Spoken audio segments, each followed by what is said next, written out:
now we are in occupied Jerusalem and also Damascus Gate. Clashes are still happening. So far, 7 Palestinians were injured, but there might be more Palestinians injured because there were lots of clashes happening. And Israeli police were using some stun grenades to disperse Palestinian youth in here. They were only throwing some plastic bottles. I want to show you around now. It's a bit calm, the situation a bit calm right now. You see the ambulance is ready for it, for any injuries in here. And also Palestinian Red Crescent just established a field hospital and occupied East Jerusalem. And Israeli police over there, if my cameraman can show you that over there, Israeli police is making this water tank ready, and they are deployed more Israeli police in here. And there is an Israeli police center in here trying to oversee the crowd in here. Anytime they can use another stun grenades. And the situation is still tense, but a bit calm now comparing to yesterday and also Friday. Since Friday, more than 300 Palestinians have been injured during clashes, especially what happened in Al-Aqsa Mosque on Friday was unprecedented almost, because more than 200 people were injured in one night. Israeli, as you can see, Israeli police were trying to disperse us, just trying to push us to another place. You see that this is Israeli police now.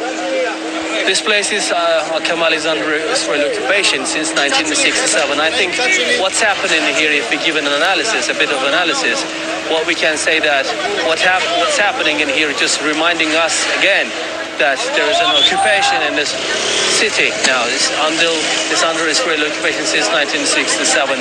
Because why I'm saying that because of what's happening in Syria and the other regions, making Palestinian issue is just less remembered one, and what Israeli police is using is as a brutality, showing us again that there is an ongoing occupation in here.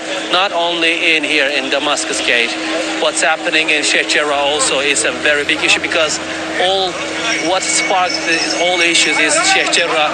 13 families were under eviction. Now Israeli police is trying to disperse the crowd again.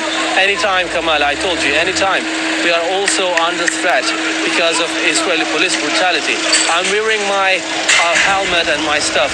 I'm going to protect myself with that from Israeli police brutality. I have to say that, because they're throwing stun grenades, that they are using pressurized water, and not only to Palestinian protesters. I've seen that they also throw some stun grenades towards journalists trying to cover what's happening in here, Kamali. That's why the situation is tense. We hope that there was no casualties today. Only there are some injuries right now. I want to see what's happening in here. Ambulances here, and also water tanks over there. Water tanks is going to most probably injure people, and ambulance is ready for any type of injuries today in here. So Sheikh Jarrah issue is very important, Kamali. Why? Because those people were mostly chanting that we are all Sheikh Jarrah, and they are saying that we are not going to leave Al-Aqsa alone. And what's happened in Friday, and also what's happening in Sheikh Jarrah, is making this protest is getting bigger day by day. And that's why I think Israeli court delayed its final verdict regarding the fate of the families in Sheikh Jarrah, just to calm this, just to de-escalate the situation. But I don't think that it will be enough, Kamali. Why? Because I believe that these Palestinians in here mostly saying that they are here until those families will be freed from Israeli settlers' occupation in Sheikh Jarrah neighborhood. Mr. Fati, there are lots of noise in here. It's so hard to hear you, but the thing is, and it's what's happening here is also really important for not only in here for these people, and only for Benjamin Netanyahu too.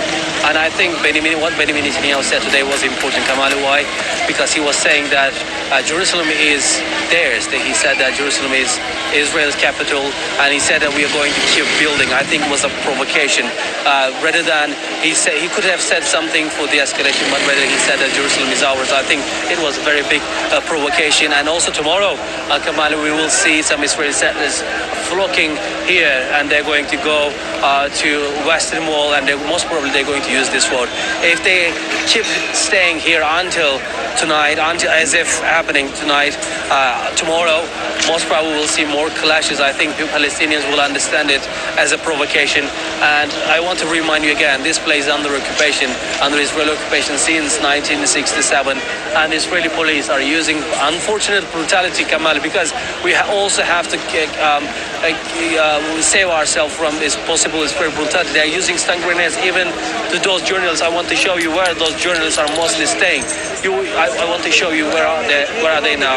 You see that Israeli police center in here. Israeli police are mostly deployed in here. They have a kind of place in here, and Israeli and also journalists are mostly staying here. And from this police station, Israeli police sending some stun grenades towards journalists trying to cover what's happening in here. It was so unprecedented, and it's so hard to cover what's happening in here because of unpredictable situation in here. Anytime Israeli police can come and use some stun grenades, they can use some pressurized water to us, and also Palestinian youth in here.